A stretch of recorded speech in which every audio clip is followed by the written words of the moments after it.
はい、皆さんこんにちは、ファナムです。今日のファナムチャンネルはこちら実学派という内容についてお話を進めていきたいと思います。なかなか聞き慣れない内容だと思うんですけども、前回チョンジョについてお話を進めました。チョンジョにフォーカスを当ててですね、そしてお話を進めましたけども、今日はチョンジョの時代、その2と題しまして、思想やそしてその朝鮮の後期の背景について中心としてフォーカスを当ててですね、お話を進めていきたいと思います。ファナのチャンネルはこのように韓国や朝鮮の歴史や文化、そして現地の史跡などを回って配信をしております。ぜひ今日もですね、最後までお付き合いをお願いしたいと思います。実学派、実学者というふうな内容ですけども、福沢諭吉もですね、学問の進めの中で少し触れてはいるんですけども、この朝鮮の後期において、韓国の中で芽生えたそういった思想家たちです。こちらのスライドもありますように、儒学者でありつつも実質的な学問を追求した学者であるというふうに定義することができると思うんですね。実際にはですね、その当時の儒学者は、私のこの動画にも配信をしましたけども、こういったこの闘争に明け暮れている、空理空論を中心として、この官吏たちが闘争を激しく、そして泥沼化していくというような状況ではあったんですけども、徐々に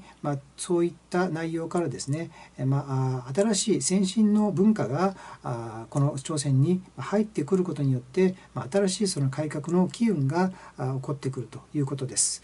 その第一の重要な点はですね、民政を安定させることによって、国を安定していくんだという考え方です。一部の官僚だけの政治ではなくてですね、民政がこの生活が安定させることを中心として考えていくという考え方です。もともとこの儒学という朱子学ですねは、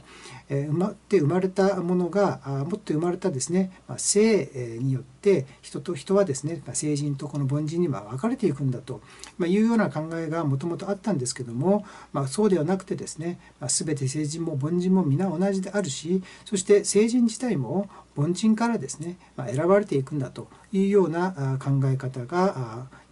定着をしていくわけです。実際にですね、こういったこの儒学者ですね、私が話した南人派であったりとか、聖人派ですね、こういった人たちはイメージとしてはどちらかというとこの頑固なですね、理論理屈でこの相手に任していくと、相手のその主張を任していくというようなイメージではあると思うんですけども、実際にはそういった中であったとしても、この開かれた考え方がですね、すごく柔軟なそういった学者も現れてくると、それが実学派として大成していくわけなんですけども、この実学者たちが主張した派閥というんですかね、2つの流れがあるんですけども、1つは土地制度の改革であると、土地が重要なんだということを主張した学派と、それから商工業をですね振興していこうと、商工業が発展することによって国が栄え、そして強くなっていくというような流れですね。それから3番目なんですけど、これはちょっと今日は入らないかもしれないんですけども、歴史や言語、その国のですね地理や言語や歴史というものをもう一回ですね探求して、そして、古典を研究していくというようなところで、考証学というですね、真から始まったんですけども、これは日本の古学にあたるかと思われます。それではですね、この本題に入る前にちょっと押さえておかなければならない朝鮮の使節団ですね、これをちょっと触れたいと思うんですけども、縁講師というものがあったわけです。この縁講師が実際この日本とですね関係から比較すると、日本においては朝鮮通信使としてたくさんの人がですね、訪問したという記録がありますけども、それ反対にこの当時清にもですね、1637年から1894年の間にこの北京に派遣したと、その当時この北京というのは縁郷とも言ったというんですね。ですからこの縁郷に派遣したということで、縁講師というんですけども、年に一度、二度ですねこの派遣していくと、その数がその間に494回も派遣されたというふうなことで、かなりの人たちが行ってきているわけですね。そしてそういう中においても学者がいたわけですから、それで真の先進文化に触れることによって、朝鮮の知識人たちが帰国して、そしてこういった実学というものを広めていったわけなんですね。でその当時乾隆帝というですね六代の皇帝ですねが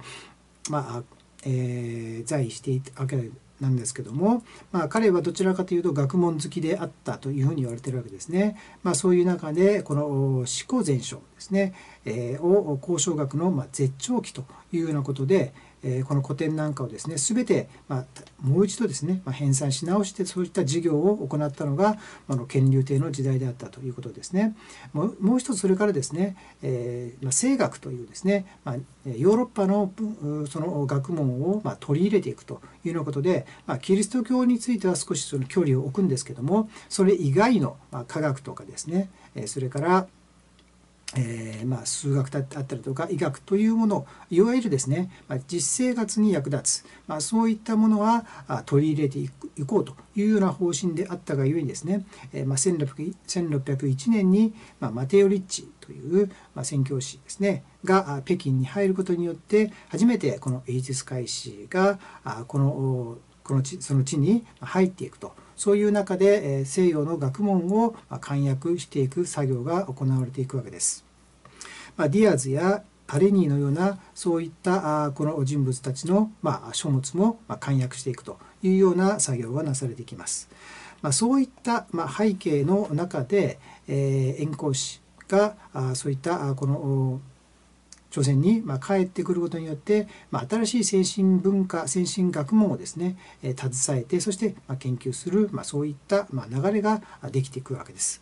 で2つのですね学派が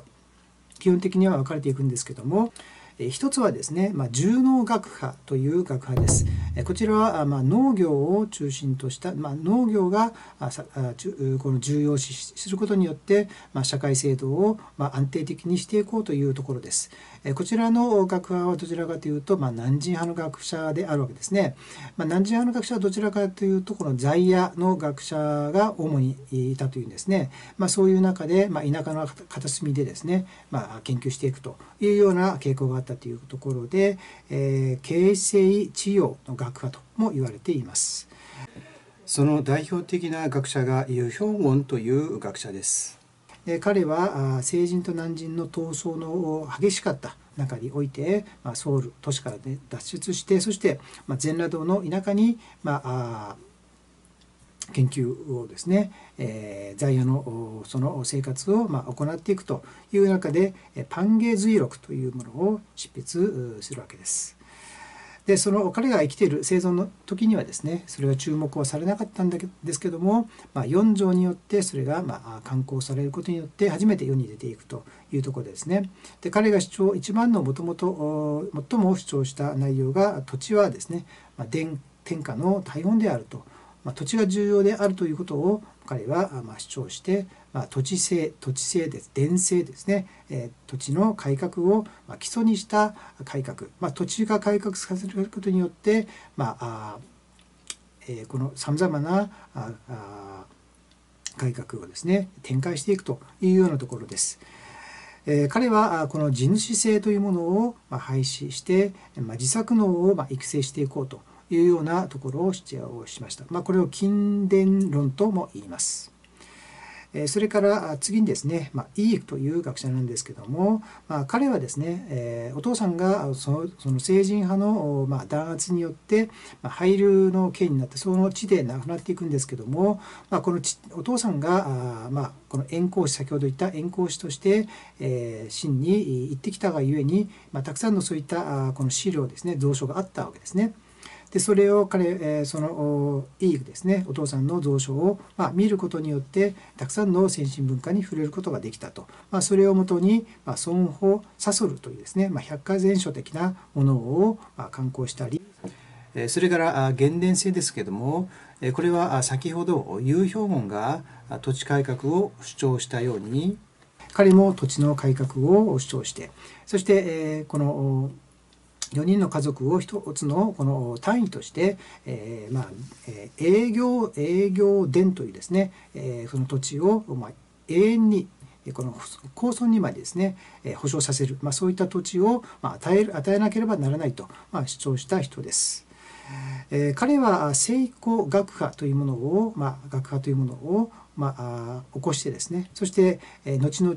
南進派を中心とした学者がそこにですね集まって、そして後々のキリスト教ですね、天主教がそこから芽生えていくというような形になります。それから聖学の需要としてはですね、地動説なんかをですね、受け入れていくというところですね。それから3番目に、チョン・ヤギョンですね、この人物が、とてもこの朝鮮後期においてはですね、たくさんの成果を出した人物として注目をされています。先ほどの土地改革においてはですね、領田制というものを主張します。彼は公共の公のですね土地をまず作らなければならないと、そこからですね、税を取って、他の土地から得たものは、その農民が働いたものを、この給料ですね、給料として与えなければならないと、主張した人ですね。遺伝論なんていうですね、この「遺」という漢字の中の真ん中の部分はですね、この公共の土地として定めて、後はですね全ての周りのものは農民に与えなさいというような主張をしたんですね。しかしながらこの3人が主張した土地制度は実際にはですね実施されなかったというような、ちょっとこの皮肉な内容となっています。チョン・ヤギョンですけども、これはチョンジョのですね、期待に大きく応えた人として、私がチョンジョの講義で話したように、ソウルからですね、この行列をですね、まず変茶と言いますけども、たくさんの人がこのハンガンを渡るときにやっぱり橋がなければならないんですけども、今のように橋があるわけではないので、船をですね、利用していくんですね。その時に彼が提案したのがですね、この一番真ん中にある船が大きな船を用意して、そして徐々に小さくしていくことによってバランスが保てるというようなですね、科学的な内容をもとに理論をですね提示したのがチョン・ヤギョンなんですね。それからスウォンにこのお父さんのですね墓を移しながら、そしてそこに新しい都市を作ろうという計画を立てたのがチョンジョですけども、その時に一役を買ったのがこの奇獣カーズ説とかですね、それから城説、城の説ですね、こういったものを提示しながら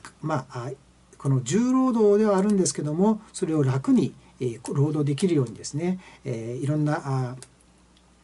機材をこれで説明しながら、チョンジョにそれを提案したというぐらいにですね、本当にチョンジョにおいてはですね、重要な人物として、この注目を置かれていた人物だったわけですね。しかしながら、チョン・ヤギョンですね、この、後々、この私がチョンジョの講義の中で解説の中でお話ししましたけども、親友教国というですね、要するにこの南進派による弾圧、南進派イコール結局その当時はたくさんのチョンジュ教の信者がいたわけですから、そういう中で、学派、要するにイークの学派、要するに孫法学派が弾圧されていくわけです。で彼も孫法学派であったがゆえに、このチョン・ヤギョンもですね、この流敗の刑、この田舎の方にですね、送られていくわけなんですけども、彼のお兄さんが2人いたんですけども、チョン・ヤクチョンとチョン・ヤクチョンというですね、ちょっと名前が似ていますけども、この2人のお兄さんもですね、1人は死刑にされる、そして1人はこのフクサンドンというですね、島に流されていくわけです。そして、この3人がですね、バラバラになってはいくんですけども、それと同時に、コルチョンシリラとかですね、それからイー・スンフンという人物も死刑になっていくわけです。で彼はこのイー・スンフンという人が最初に洗礼を受けて1784年にですね朝鮮教会を誕生させたという人物ではあるんですけども、その時にこの教皇庁ですねから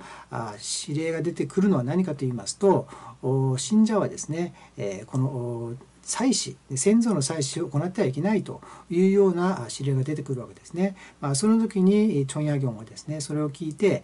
この廃墟、要するにキリスト教から離れていったというわけですね。この時にですね、結局そこにキリスト教の教えに従っていくか、それとも従わないのかということで分かれていったんですけども、チョンヤギョンもそこにグループの一人とメンバーであったがゆえにですね、そういった刑を免れざるを得なかったということですね。そして勧進軍というところで流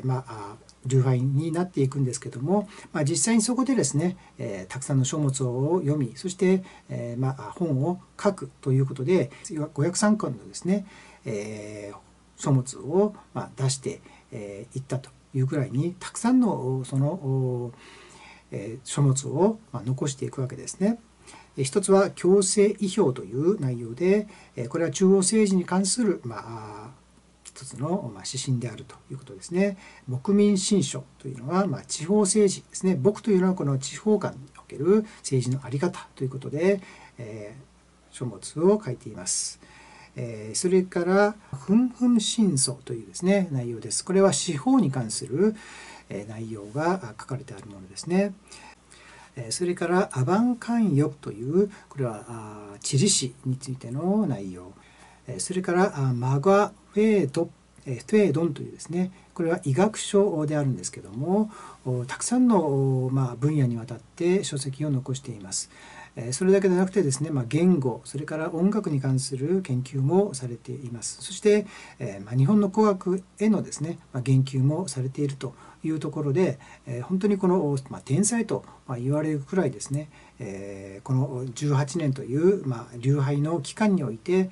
たくさんの書物を残しているということです。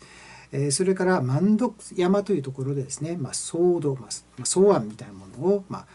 作ってですね、そこで執筆活動をした生活をしたんですけども、チョンヤギョンは多産語をですね、多産とも言います。これはお茶の茶をですね、茶と言いますけども、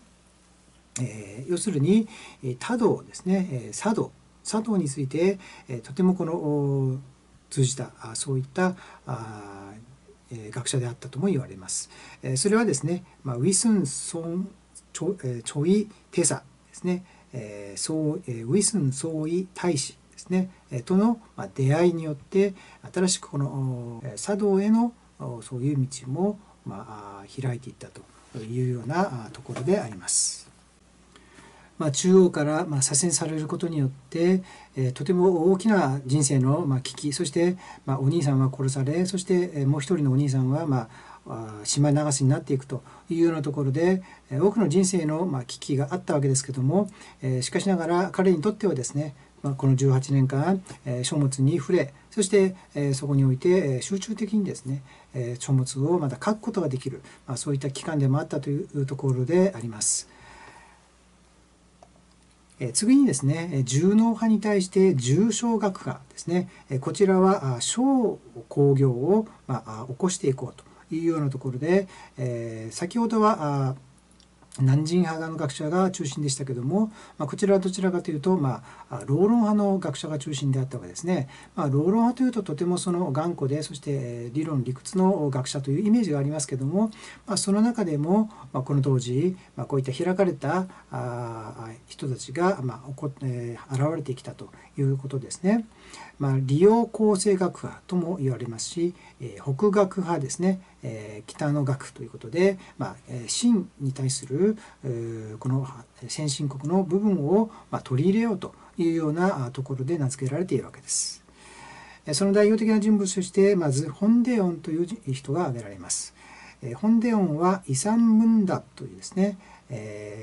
書物で地動説ですね主張します。これはどういうことかと言いますと、この当時まだまだですね中国というものが中心であると、そこの他のですね地域は全部異敵、要するに異民族ですねであるがゆえにそういったこの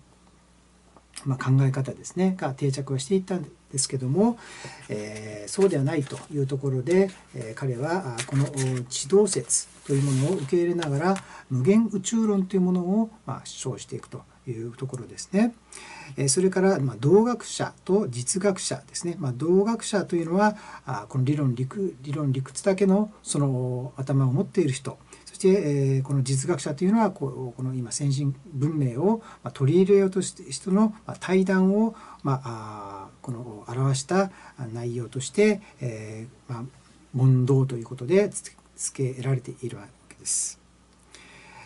それからパク・チウォンというですね学者ですね。こちらはホン・デヨンとですね先ほどの学者と交流しながらそして新しい学問に触れていくと。で彼は寛容帝の70歳を祝うですね、施設として派遣されていくわけです。その時に見聞きした内容をヨラ日記という日記に書きながら、そして文学の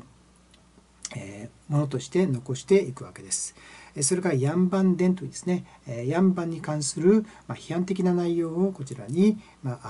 書物として残しています。それからパク・チェガですね。こちらはパク・チウォンの弟子としてこの実学というものを体制していくわけなんですけども、彼が主張しているのは北学義というところで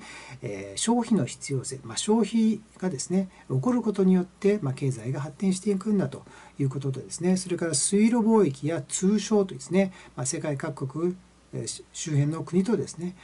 うまく通商することによってたくさんのこの利益と同時にですね働くそういった人たちもですね増えていくというようなところで国が発展していくというようなところを主張しました。彼は北京にですね3回訪問しながらそういったこの先進の世界を目の当たりにしながら、そして彼のその学問が確立していくというようなところであります。こうしたですね、実学派の